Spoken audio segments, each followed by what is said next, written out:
ఒక కీలకమైనటువంటి అంశం ఏంటంటే లాస్ట్ పార్లమెంట్ సెషన్, అంతకుముందు పార్లమెంట్ సెషన్ అప్పుడొచ్చింది.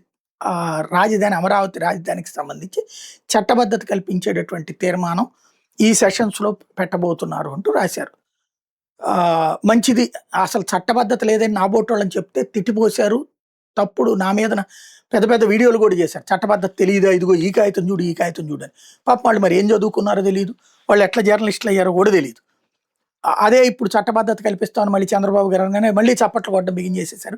చంద్రబాబు గారు చెప్తున్నారు చట్టబద్ధత కల్పిస్తున్నారు. వాళ్ళు మళ్ళీ ప్రపంచం ముందు జర్నలిస్టులుగా ఉంటుంటారు, లేకపోతే మేధావుల కిందన కనబడుతూ ఉంటారు. అది పక్కన పెడితే ఇప్పుడు అమరావతి చట్టబద్ధతకి సంబంధించినటువంటి బిల్లు అప్పుడొచ్చింది చర్చ అన్నారు.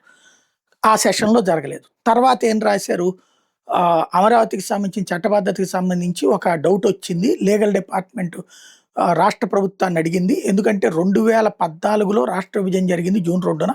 కాబట్టి ఆ రోజు నుంచి రాజధాని కిందన అమరావతిని ప్రకటించమని రాష్ట్ర ప్రభుత్వం అడిగింది. అట్లెట్లా కుదురుతది అని అక్కడ న్యాయశాఖ అభ్యంతరం వ్యక్తం చేసింది. రాష్ట్ర విభజన తర్వాత 10 సంవత్సరాలు ఉమ్మడి రాజధానికి హైదరాబాద్‌ని విభజన బిల్లులో ఉన్నప్పుడు 2024 జూన్ 2 తర్వాత తప్పించి రాజధానికి చట్టబద్ధత ఇవ్వడం కుదరదు గదా అని చెప్పింది. అని ఇంకోసారి వార్తలు రాసుకొచ్చారు. ఆ తర్వాత ఇక రాష్ట్ర ప్రభుత్వం ఈలోపు రెండో సెషన్ వచ్చేసింది. ఇప్పుడు చేసేయబోతున్నారు.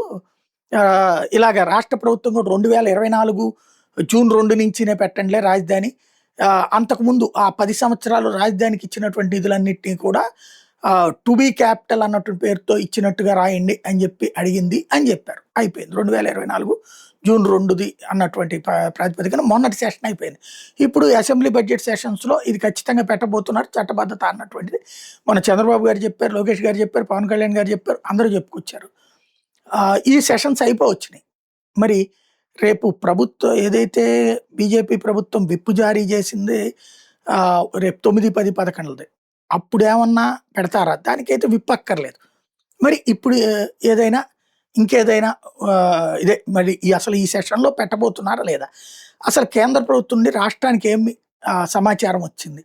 అది సమాచారం ఇవ్వాల్సిన బాధ్యత అమరావతి రైతులకి, అలాగే అమరావతి ప్రజలకే కాదు, దేశవ్యాప్తంగా ఉన్నటువంటి తెలుగు ప్రజలకి, ఎస్పెషల్లీ ఆంధ్రులకి ఇవ్వాల్సిన బాధ్యత అయితే ప్రభుత్వం మీద ఉంది.